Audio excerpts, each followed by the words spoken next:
साथ उत्तराखंड अधीनस्थ सेवा चयन आयोग पेपर लीक मामले में एसटीएफ को उत्तर प्रदेश के नकल माफिया के अहम साथी को गिरफ्तार करने में सफलता हासिल हुई है। पुख्ता साक्ष्य और टेक्निकल एविडेंस के आधार पर संपन्न राव को लखनऊ से गिरफ्तार किया गया है। संपन्न राव मूल रूप से गाजीपुर का निवासी है और वो नकल सरगना सादिक मूसा का साथी है। इसके पास से 3,80,000 रुपए कैश बरामद किए गए हैं और पहले से गिरफ्तार आरोपी विपिन बिहारी के घर से परीक्षा में पेपर लीक मामले में अब तक 34 लोगों को गिरफ्तार किया जा चुका है और 92 लाख कैश भी बरामद किए जा चुके हैं। गिरफ्तार अभियुक्तों की करोड़ों रुपए की अवैध संपत्ति की जानकारी भी हासिल हुई है। दर्जनों बैंक अकाउंट को फ्रीज कर दिया गया है। और ताजा अपडेट के लिए राजधानी देहरादून से हमारे साथ जुड़ रही हैं सहारा समय उत्तराखंड की एसोसिएट एडिटर ज्योत्सना। ये जो नया नाम सामने आया है संपन्न राव, ये कौन है और क्या कुछ इसकी पृष्ठभूमि है? बिल्कुल। देखिए, संपन्न राव और सादिक मूसा को लेकर कल ही एसटीएफ ने 25-25 हजार का इनाम घोषित किया था। ये दोनों के दोनों एसटीएफ के रडार में जरूर थे, लेकिन इनकी अरेस्टिंग नहीं हो पा रही थी। ये माना जा रहा है कि जो संपन्न राव है ये लखनऊ का निवासी है, लखनऊ में वर्तमान में रहता है, उत्तर प्रदेश के गाजीपुर का निवासी है। और ये पूरा जो नकल का पूरा एक जाल बट्टा जो सामने आया है, इसमें जो सरगना सामने आ रहा है सादिक मूसा, उसका ये खास सहयोगी है। आप सोचिए, सादिक मूसा वो सरगना है जिससे हाकिम सिंह न कभी मिला है न करमचंद कभी मिला है। व्हाट्सएप पे कॉल करता है सादिक मूसा, एक लग्जीरियस लाइफ का शौकीन है और अभी तक वो एसटीएफ की रडार में नहीं आ पाया है। व्हाट्सएप कॉल से ही बातचीत करता है, जिसके कारण वो सर्विलांस में आसानी से आ नहीं पा रहा है कि वो कहाँ है क्या।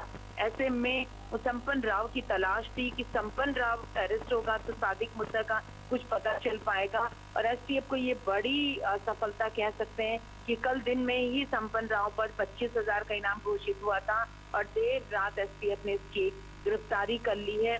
ये भी कह सकते हैं कि इस पूरे प्रकरण में जितनी ये यूके SSSC की भर्ती परीक्षाओं में पेपर लीक हुआ है, उसकी बहुत अहम कड़ी या बहुत बड़ा अचीवमेंट है, क्योंकि काफी हद तक यहाँ से ये भी चीजें क्लियर हो जाएंगी कि क्या जालबट्टा यहीं तक था या इससे आगे भी कोई और चीज है।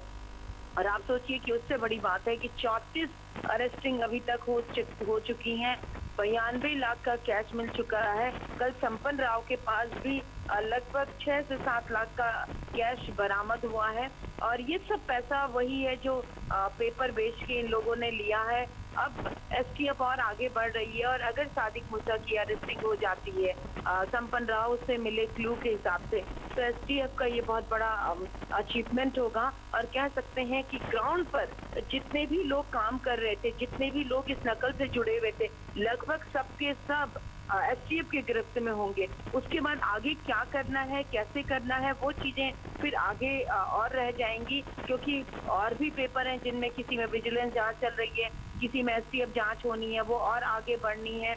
क्या राज्य सरकार एसटीएफ जांच से ही संतुष्ट हो जाएगी या फिर सीबीआई या किसी और हायर अथॉरिटी की जांच को रिकमेंड करेगी, ये आने वाले दिनों में पता चलेगा। लेकिन ग्राउंड पे जितने लोग अभी तक एसटीएफ को मिले हैं बातचीत के आधार पर, जिनके सुराग मिले हैं या जिनका इन्वॉल्वमेंट मिला है, लगभग सब पकड़े गए हैं। एक टारगेट सादिक मूसा अभी एसटीएफ की रडार में जरूर है अनुज, लेकिन अरेस्टिंग नहीं हुई है। और जिस तरीके से संपन्न राव की हुई है, उसे देखते हुए लगता है कि देर सवेर सादिक मूसा भी एसटीएफ की गिरफ्त में होगा। जी जी, जो सुना बनी रही हमारे साथ। उत्तराखंड अधीनस्थ सेवा चयन आयोग पेपर लीक मामले में अब तक 33 आरोपियों की गिरफ्तारी हो चुकी है। वहीं देखा जाए तो 21 आरोपियों पर गैंगस्टर एक्ट के तहत मुकदमा दर्ज हो गया है। इन सभी पर रायपुर थाने में ही मुकदमा दर्ज हुआ है और अब इन आरोपियों की अवैध चल अचल संपत्ति को जब्त किया जाएगा। वहीं गिरफ्तार किए गए कुछ आरोपियों की करोड़ों रुपए की संपत्ति सामने आई है। मुख्यमंत्री पुष्कर सिंह धामी ने नकल माफियाओं पर सख्त कार्रवाई करने के निर्देश दिए हैं, जिसके बाद से पुलिस महानिदेशक अशोक कुमार ने एसटीएफ को आरोपियों की ओर से अर्जित की गई संपत्ति को अटैच करने के लिए गैंगस्टर एक्ट की कार्रवाई करने के आदेश जारी किए हैं।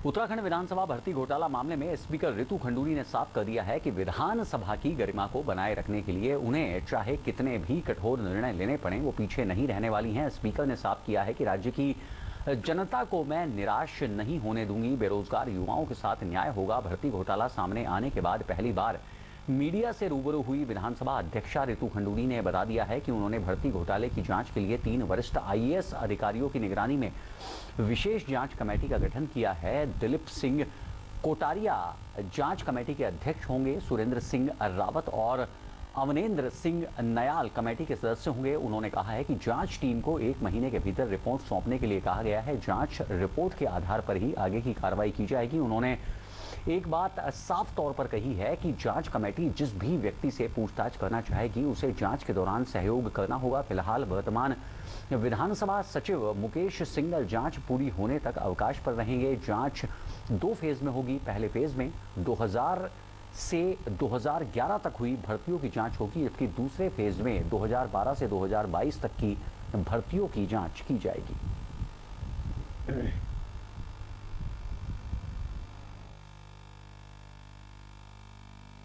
खास तौर पर उत्तराखंड के युवा वर्ग को कहना चाहूंगी, वह आश्वस्त रहें। मैं किसी को भी निराश नहीं होने दूंगी और सबके साथ न्याय होगा। मेरे लिए सदन की गरिमा से ऊपर कुछ भी नहीं है। इसको बनाए रखने के लिए कितने ही कठोर व कड़वे निर्णय लेने हो, मैं पीछे नहीं हटूंगी। विधानसभा परिसर लोकतंत्र का मंदिर है। अध्यक्ष होने के नाते किसी भी प्रकार की अनियमितता एवं अनुशासनहीनता मुझे स्वीकार्य नहीं है। विधानसभा व प्रदेश के हित में मुझे जितने भी रिफॉर्म्स विधानसभा में करने पड़ेंगे, मैं उनके लिए पूरी तरह से तैयार हूं। मैं आपको आश्वस्त करना चाहती हूं। मीडिया व अन्य विभिन्न स्रोतों से विधानसभा सचिवालय में कार्मिकों, अधिकारियों की विधि एवं सेवा नियमों के विरुद्ध नियुक्तियों, पदोन्नति के संबंध में प्राप्त जानकारी के आधार पर जनहित में मैंने आज 2 बड़े निर्णय लिए हैं। विशेषज्ञ जांच समिति गठित की है, एक्सपर्ट कमेटी गठित की है, जिसमें श्री दिलीप कुमार कोटिया अध्यक्ष, श्री सुरेंद्र सिंह रावत सदस्य एवं श्री अवनेंद्र सिंह नयाल सदस्य होंगे। सभी पूर्व कार्मिक सचिव हैं एवं प्रदेश के व इस मामले के विशेषज्ञ हैं। इसके साथ साथ यह भी निर्देश दिया है कि अधिकतम 1 माह के भीतर अपना प्रतिवेदन, जांच रिपोर्ट, सुझाव उपलब्ध कराने का कष्ट करें। दूसरा निर्णय यह है कि वर्तमान विधानसभा सचिव श्रीमान मुकेश सिंघल तत्काल प्रभाव से आगामी आदेश तक अवकाश पर रहेंगे। उक्त अवकाश की अवधि में विशेषज्ञ समिति श्री मुकेश सिंघल सचिव को जांच में सहयोग हेतु उपस्थित होने के लिए जब जब कहेगी तो उन्हें इन निर्देशों का पालन करना होगा।